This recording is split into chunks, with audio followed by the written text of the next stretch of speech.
Vamos começar o programa especial falando sobre supersalários e voto distrital. Para isso, vamos receber Magno Carl, diretor executivo do Livres.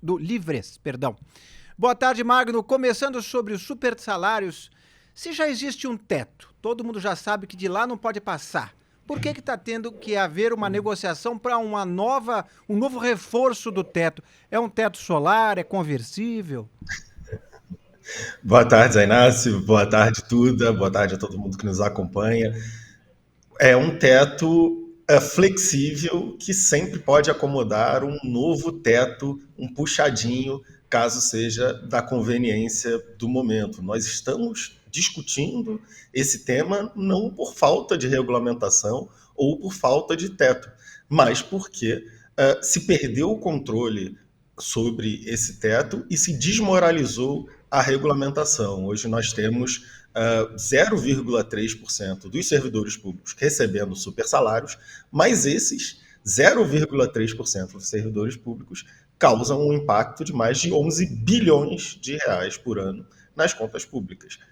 E, lembrando, nós já temos uma legislação, nós já temos uma regulamentação determinando quais devem ser os limites impostos a essas remunerações. Então, não faz sentido algum nós termos uma situação permanente de desrespeito a uma regulamentação que já existe. A sociedade brasileira é contra esse pagamento, mais de 90% da sociedade se expressa contrariamente a esses pagamentos, mas nós precisamos fazer com que, de fato, o teto seja imposto sobre essas regulamentações, o que não vem acontecendo até o momento.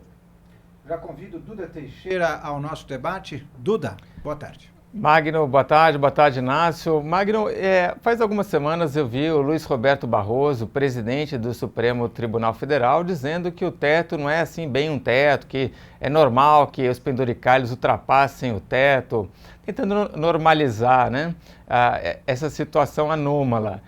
Por que a resistência, ou porque a defesa de que se pode passar o teto geralmente vem do judiciário? Porque é no judiciário onde estão a maioria desses supersalários, Duda. A média de rendimento dos servidores públicos fica muito distante do teto. A mediana entre o salário recebido pelos servidores públicos é um pouco acima de R$ 3.000. Então, quando a gente fala de um teto de R$ 46.000, a gente entende que são poucos, é uma elite dos servidores públicos. E essa elite dos servidores públicos está desproporcionalmente alocada no Poder Judiciário. O problema disso tudo é que o Poder Judiciário se desmoraliza também com essa postura corporativista. O brasileiro comum entende que uma remuneração de quase R$ 50.000 por mês já é uma remuneração bastante significativa. E quando você tem as maiores autoridades do Poder Judiciário defendendo que o próprio poder, né, servidores do próprio Poder Judiciário, possam chegar a obter remunerações que ultrapassam, na média, R$ 100.000 por mês, você não apenas desmoraliza o Poder Judiciário, mas também a própria legislação, né? Nós temos o Poder Legislativo, que vota uma medida como o teto de pagamento aos servidores públicos, e aí você tem a Justiça, exatamente o braço do poder estatal encarregado de colocar essas medidas em prática, não apenas desrespeitando esses pagamentos, mas também fazendo uma defesa pública desse desrespeito, como se os puxadinhos, como se os penduricalhos fossem coisas absolutamente normais do dia a dia da população brasileira. E a gente sabe que não é assim. É desanimador, no mínimo, a gente vê não apenas a justiça desengajada na defesa da legislação, mas, inclusive, se engajando no debate público para defender esses abusos, que são abusos. Não se trata apenas de remuneração ou de uma compensação pontual. Nós temos visto repetidamente benefícios retroativos sendo pagos a membros do Poder Judiciário. Então, é um debate que a sociedade brasileira precisa ter e que não pode ser confundido com se é justo ou não o teto de gasto, ou o teto salarial. Essa é uma outra discussão que merece ser tida numa outra circunstância. Magno, agora o Livres publicou um manifesto com outras entidades faz alguns dias contra os supersalários e a favor da manutenção do teto. O objetivo qual que é? É fazer com que o Congresso consiga frear essa fominha do judiciário de extrapolar sempre o teto?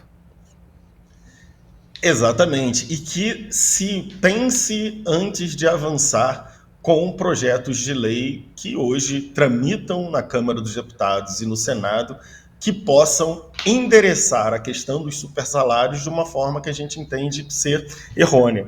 Hoje nós temos o PL 2721, eu conferi para saber se eu estava falando o número correto, que é o primeiro da lista dessa tramitação. Nós temos uma demanda para que essa questão seja discutida no Congresso Nacional, como é necessário numa ordem democrática, ao invés de termos a justiça debatendo sobre isso, e há uma fila de projetos que hoje se referem à questão dos supersalários. O primeiro da lista é o PL 2721 de 2021, que foi desfigurado de uma forma, durante a sua tramitação, que pode chegar a legalizar alguns dos penduricalhos. Então, a intenção, no início da legislação, era, ao se propor a legislação, é termos um freio para que, de fato, o teto, vale lembrar, um teto que já existe, seja respeitado. No final das contas, nós corremos o risco de chegar ao final da tramitação desse projeto tendo os penduricalhos legalizados, ou seja, ao invés de nós colocarmos em prática o teto, nós legalizaríamos coisas que hoje estão fora do teto. Então, nós precisamos trazer a sociedade brasileira para esse debate para mostrar aos parlamentares que se há 93% da sociedade brasileira, 93% dos brasileiros que são contra esses pagamentos acima do teto, há uma série de eleitores que estão prestando atenção na conduta desses parlamentares e que há uma fiscalização cidadã a respeito do que está sendo debatido lá e que o Congresso precisa estar também sujeito à pressão da população, da maioria da população, além da pressão que já recebe do Poder Judiciário, que onde nós já dizemos se origina a maioria desses pagamentos acima do teto.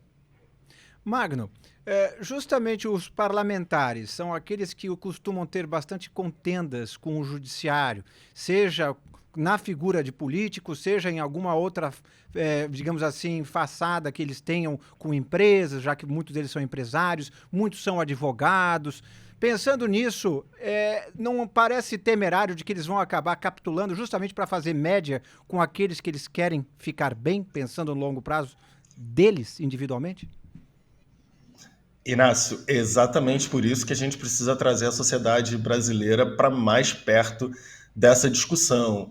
É muito comum que parlamentares, que o meio da política tenha uma relação difícil com o judiciário, seja na disputa por espaço, mas também porque é no judiciário que correm muitos dos processos aos quais os políticos estão sujeitos. Hoje é muito difícil alguém entrar numa carreira política, ocupar algum cargo público, sem sair dele com pelo menos uma acusaçãozinha de improbidade administrativa. Então, essa relação entre a política e o judiciário é sempre bastante tumultuada, com pressões de lado a lado.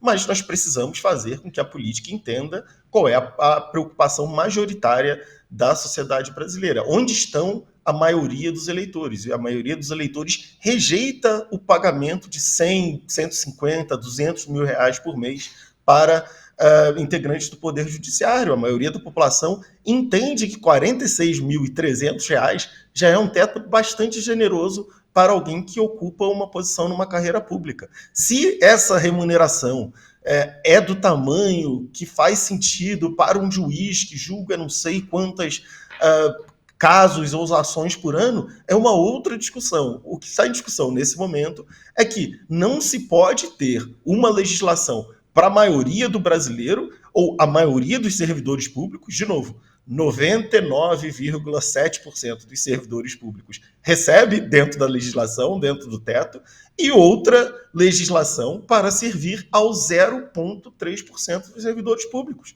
Simplesmente aqueles que são mais bem remunerados e que, por essa posição de poder, exercem um poder desproporcional sobre as decisões do Congresso Nacional. Como que 0,3% de servidores públicos consegue fazer com que os parlamentares vão contra a posição de 90% dos brasileiros para se manter esse tipo de pagamento?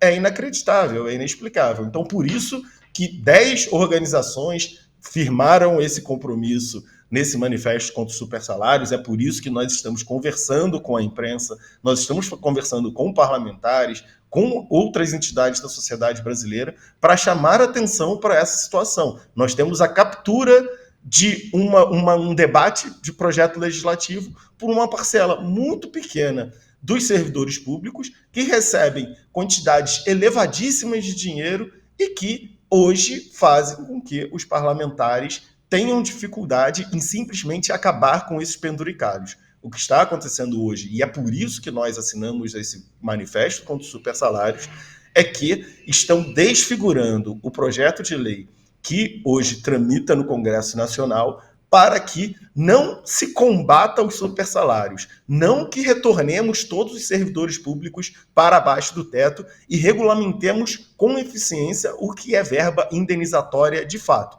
mas sim para que acolhemos, legalizemos uma série de penduricalhos que hoje são pagos de forma não prevista em lei e poderia ser, daqui para frente, não apenas continuar sendo pago, mas também ser pago de forma legal, o que se legalize esse tipo de penduricalho. E é para isso que a sociedade brasileira precisa se atentar.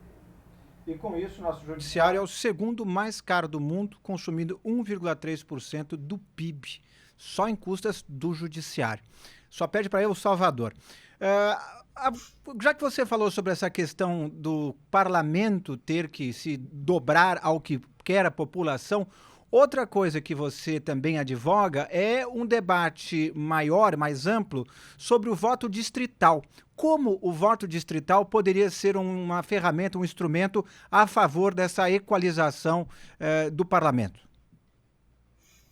Uma das grandes vantagens do voto distrital é você ter uma maior proximidade, uma maior identificação entre o parlamentar e a região a que ele representa em Brasília. Hoje, nós temos um sistema político no Brasil em que, em cada estado, o eleitor pode escolher qualquer candidato entre aqueles que se candidatam naquela região, e o voto do parlamentar é pulverizado entre várias regiões do mesmo estado. O voto distrital concentraria os votos, nós dividiríamos os estados, de fato, em distritos menores. Então, numa cidade populosa como São Paulo, por exemplo, um distrito seria um conjunto de bairros.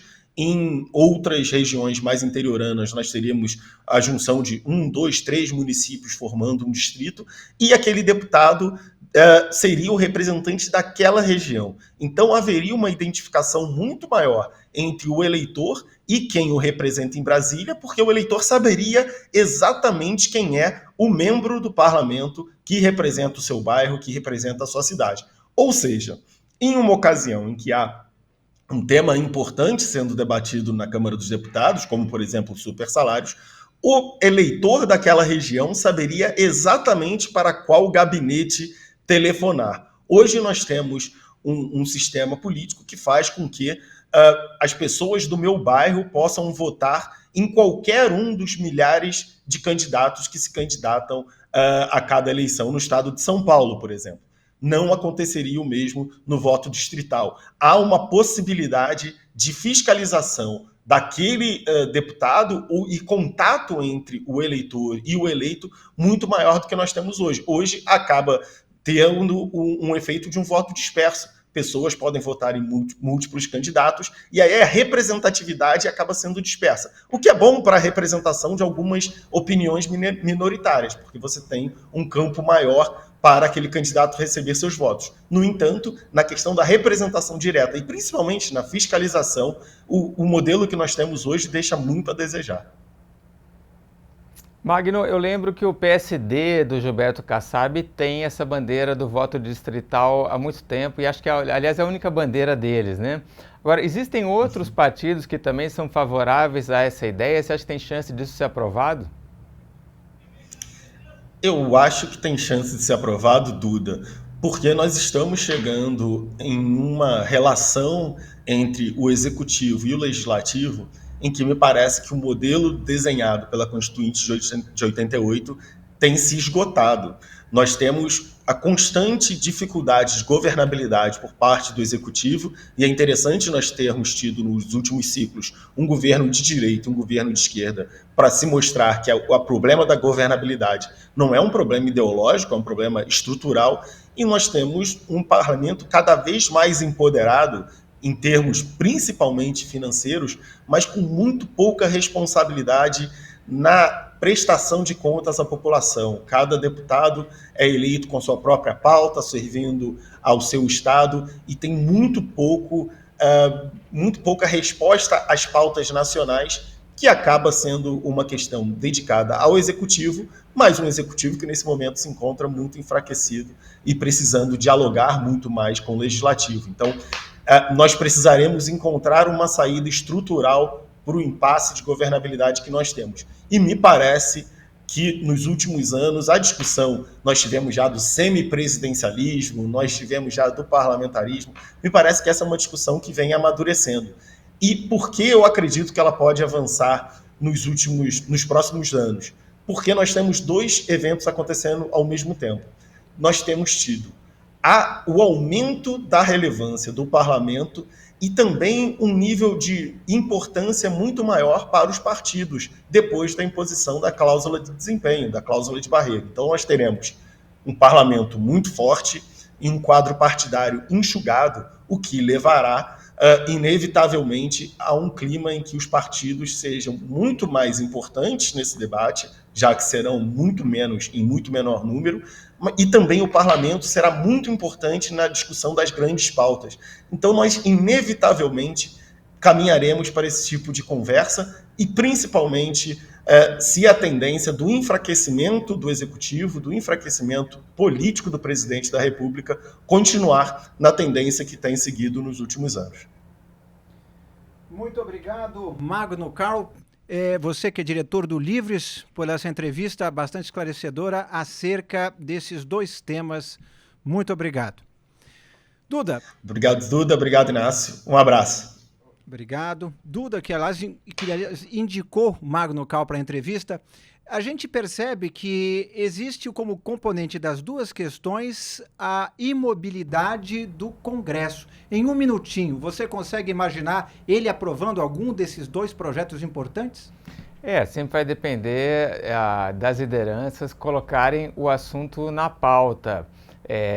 Como a gente tem eleição ano que vem, pode ser que eles entendam ali que já queiram mudar o sistema para já ter algum benefício no ano que vem, né? Claro que cada partido já está fazendo o seu cálculo para ver se no distrito, nesse sistema distrital, teria uma vantagem ou uma desvantagem.